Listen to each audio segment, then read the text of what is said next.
এখন আমরা আলোচনা করব ক্লাস 11-এর রাসায়নিক বন্ধন চ্যাপ্টার ভেসপার থিওরি রিলেটেড এই প্রশ্নটা। এখানে বলা হচ্ছে PH3 এর বন্ধন কোণের মান 94 ডিগ্রি, কিন্তু PF3 এর বন্ধন কোণের মান 98 ডিগ্রি, ব্যাখ্যা করো। তো এখানে PH3 এবং PF3 দুটো অণুরই এখানে সেন্ট্রাল ফসফরাস পরমাণু sp3 সংকরায়িত। এই জন্য এদের দুজনেরই গঠন কিন্তু চতুস্থলিকীয় গঠন বা টেট্রাহেড্রাল গঠন।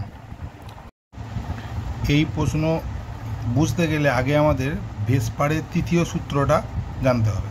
তাই ভেসপারে যদি তৃতীয় সূত্রটা দেখা হয়, সেখানে ভেসপার থিওরিতে বলা হচ্ছে যে কেন্দ্রীয় পরমাণু এবং প্রান্তিক পরমাণু এই দুটোর মধ্যে যদি তড়িৎ ঋণাত্মকতার পার্থক্য চলে আসে, তাহলে বন্ধন কোণ কিন্তু হ্রাস পাবে, মানে বন্ধন কোণ যেটা হওয়া উচিত সেটা হবে না। এখানে যেহেতু ফসফরাস sp3 সংকরায়িত, এদের অরিজিনাল বন্ধন কোণ কিন্তু 109 ডিগ্রি 28 মিনিট হওয়া উচিত ছিল, কিন্তু ফসফরাসের থেকে ফ্লোরিনের অর্থাৎ কেন্দ্রীয় পরমাণুর তুলনায় প্রান্তিক পরমাণুগুলোর তড়িৎ ঋণাত্মকতার বেশি হওয়ার জন্য, যেহেতু ফসফরাসের থেকে ফ্লোরিনের তড়িৎ ঋণাত্মকতা বেশি, এই কারণে এদের কিন্তু বন্ধন কোণ যেটা হওয়া উচিত অর্থাৎ 109 ডিগ্রি 28 মিনিট সেটা কিন্তু এদের হবে না, এদের থেকে এটা কমে যাবে। সেটা এখানেও সত্য, এখানেও সত্য। ওই প্রশ্ন করার আগে আমাদের একটা সেম রিলেটেড অন্য একটা প্রবলেম আগে সলভ করতে হবে, তবে আমরা ওটা বুঝতে পারবো।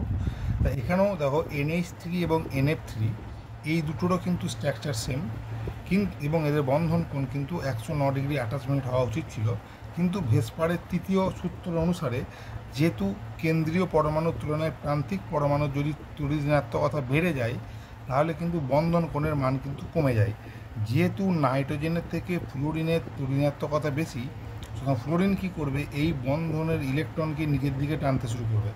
এখানেও দেখো NF বন্ধনে ইলেকট্রন ফ্লোরিন নিজের দিকে টানবে, এর ফলে NF বন্ধনে ইলেকট্রন নিচের দিকে টানবে, এর ফলে BP রিপালশনটা কমে যাবে।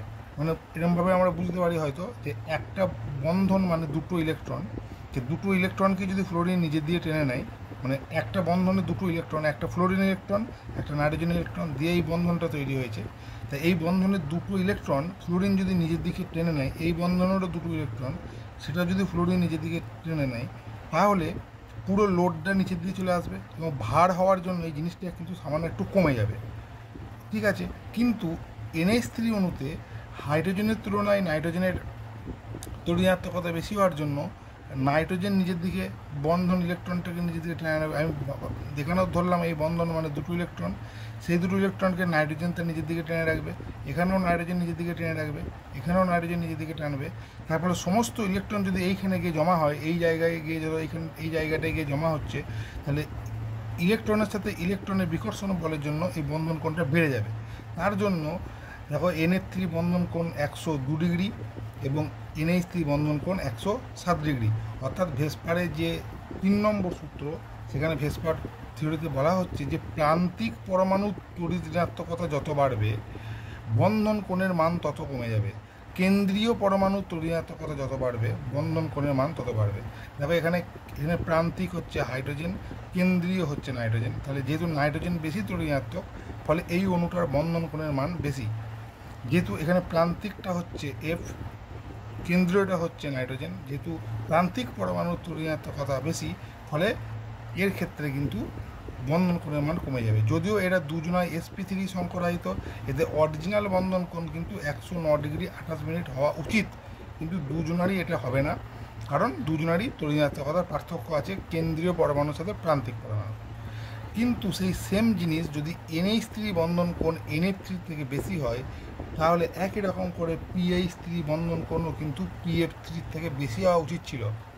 কারণ এখানেও ঠিক একই কন্ডিশন, এখানেও যা কন্ডিশন বলা হলো সেম কন্ডিশন কিন্তু ওপরেও একই এখানে যা কন্ডিশন বলা হলো সেই একই কন্ডিশন কিন্তু এখানেও প্রযোজ্য। তার ফলে PH3 বন্ধন কোণ NH3 বন্ধন কোণ যদি NF3 থেকে বেশি হয়, ঠিক একই রকম করে PH3 বন্ধন কোণ PF3 থেকে বেশি হওয়া উচিত ছিল, কিন্তু এটা উল্টো হয়ে গেছে। PH3 বন্ধন কোণ কমে গেছে, PF3 বন্ধন কোণ বেড়ে গেছে।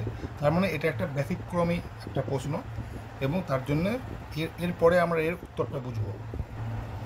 যদি আমরা PF3 অণুর ফসফরাস এবং ফ্লোরিনের ইলেকট্রন বিন্যাস করি, তাহলে ফসফরাস হচ্ছে 15, তার ইলেকট্রন বিন্যাসে দেখতে পাচ্ছি যে শেষ উপকক্ষ 3s2 3p3, এবং যেহেতু এর 3 চলে এসেছে অর্থাৎ এর 3d0 পড়ে আছে, মানে 3 চলে আসা মানে 3s আছে, p আছে, dও হয়, তার মানে 3d0, কিন্তু মানে d উপকক্ষটা পুরো ফাঁকা হয়ে পড়ে আছে, d এর যে 5টা কক্ষক সেটা ফাঁকা হয়ে এক্ষেত্রে পড়ে আছে। কিন্তু ফ্লোরিনের ক্ষেত্রে ফ্লোরিন যেহেতু নয়, 1s2 2s2 2p5, যেহেতু 2 শেষ হয়েছে তাহলে 2 কখনো d হয় না, তার মানে এটাই হচ্ছে ফ্লোরিনের লাস্ট কক্ষ 2pতে 5টা ইলেকট্রন আছে।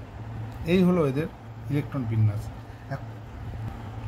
এখন এক্ষেত্রে একটা জিনিস হয় যেটাকে বলা হয় p-pi d-pi বন্ডিং বা p-pi d-pi ব্যাক বন্ডিং। এই জিনিসটা এক্ষেত্রে আমাদের বুঝতে হবে জিনিসটা কি। জিনিসটা কিছুই নয়, এই যে ফ্লোরিনের সম্পূর্ণ ভর্তি 2p উপকক্ষ, এই 2p উপকক্ষের ইলেকট্রন ফ্লোরিনের ফাঁকা 3dতে দান করে দেয়। ঠিক আছে, ফ্লোরিনের যে সম্পূর্ণ ভর্তি 2p উপকক্ষের ইলেকট্রনগুলো ফসফরাসের যে ফাঁকা 3d আছে সেই 3dতে চলে যায়। যেহেতু এখানে দেখো একটা ঘরে 2টো ইলেকট্রন বসে আছে, এখানে ফাঁকা আছে, মানে ফাঁকা জায়গা পাওয়ার জন্য এই ইলেকট্রন এখানে জাম্প করে, এই যে, এবং এর ফলে একটি পাই বন্ধনের সৃষ্টি হয়। ওই জন্য যেহেতু পি উপকক্ষের ইলেকট্রন ডি উপকক্ষে চলে যায়, এই জন্য এটাকে p-pi d-pi ব্যাক বন্ডিং বা p-pi d-pi বন্ডিং সৃষ্টি হয়, এবং এর ফলে এক বন্ধন দ্বিবন্ধন ক্যারেক্টার লাভ করে। সেটা কীভাবে করে সেটা আমরা দেখব এরপরে। যদি আমরা pF3-র রেজোনেন্স গঠন দেখি তাহলে দেখতে পাবো যে ফ্লোরিন কী করে, এই যে তার পাই ইলেকট্রন অর্থাৎ পি উপকক্ষের ইলেকট্রন ফসফরাসের ফাঁকা ডিতে এইভাবে দান করে, তার ফলে একটা রেজোনেন্সে অংশগ্রহণ করে, তার ফলে একটা সিঙ্গেল বন্ড ডবল বন্ড হয়ে যায় এবং ফসফরাস মাইনাস চার্জ হবে, ফ্লোরিন প্লাস চার্জ হবে। এটা কিন্তু এইভাবে কিন্তু চলতেই থাকবে, আরও এটা হবে আরও। তো এখানে দেখতে পাচ্ছি যে পি এর সাথে এফ অর্থাৎ ফসফরাসের সাথে ফ্লোরিনের যে সিঙ্গেল বন্ধনগুলো ছিল সেই সিঙ্গেল বন্ড কিন্তু ডবল বন্ড ক্যারেক্টার পেয়ে যাচ্ছে, এবং single bond double bond character যদি পেয়ে যায় সেক্ষেত্রে ভেসপারের যে চতুর্থ সূত্র আছে সেই চতুর্থ সূত্র অ্যাপ্লাই হবে। সেখানে বলা হচ্ছে যে যদি মাল্টিপল বন্ড হয়ে যায়, মাল্টিপল বন্ড কিন্তু সিঙ্গেল বন্ডের থেকে বেশি বিকর্ষণ ঘটায়, এবং এর ফলে কিন্তু বন্ধন কোণের মান কিন্তু বৃদ্ধি পায়। ভেসপারের তৃতীয় সূত্রতে বলা হয়েছে যে কেন্দ্রীয় পরমাণু এবং প্রান্তিক পরমাণুর মধ্যে যদি তড়িৎ-ঋণাত্মকতা পার্থক্য হয় এবং সেটা যদি প্রান্তিক পরমাণুর বেশি তড়িৎ-ঋণাত্মক হয় তাহলে ক্ষেত্রে বন্ধন কোণের মান কমে যাবে, কেন্দ্রীয় পরমাণু যদি বেশি তড়িৎ-ঋণাত্মক হয় তাহলে বন্ধন কোণের মান বেড়ে যাবে। কিন্তু 4 নম্বর সূত্রতে বলা হচ্ছে যদি এক বন্ধন এবং দ্বিবন্ধন যুক্ত দুটো যদি অণু থাকে তাহলে দ্বিবন্ধন সবসময় এক বন্ধনের থেকে বেশি বিকর্ষণ ঘটায়, এবং যার ফলে বিকর্ষণ হওয়ার জন্য কিন্তু সেটা বন্ধন কোণের মান কিন্তু বেড়ে যাবে। যেহেতু পি এবং এফ এটা সিঙ্গেল বন্ধন ছিল, এটা এখন ডবল বন্ড ক্যারেক্টার পেয়ে গেল, প্রত্যেকটাই হবে কিন্তু পরের স্টেপে এই বন্ধনটা হবে, তারপরের স্টেপে এই বন্ধনটা হবে। যদি আঁকি প্রত্যেকটা সিঙ্গেল বন্ধন ডবল বন্ড ক্যারেক্টার পেয়ে যাওয়ার জন্য এখানে কিন্তু পি এবং এফের যে বন্ধন কোণগুলো, এই যে বন্ধন কোণগুলো কিন্তু বেড়ে যাবে, তার ফলে কিন্তু এই বন্ধন কোণ বেড়ে গিয়ে 98 ডিগ্রি হয়েছে। কিন্তু সেম জিনিস কিন্তু এই pH3 ক্ষেত্রে কিন্তু এরকম রেজোনেন্স হবে না। কেন এরকমভাবে রেজোনেন্স হবে না?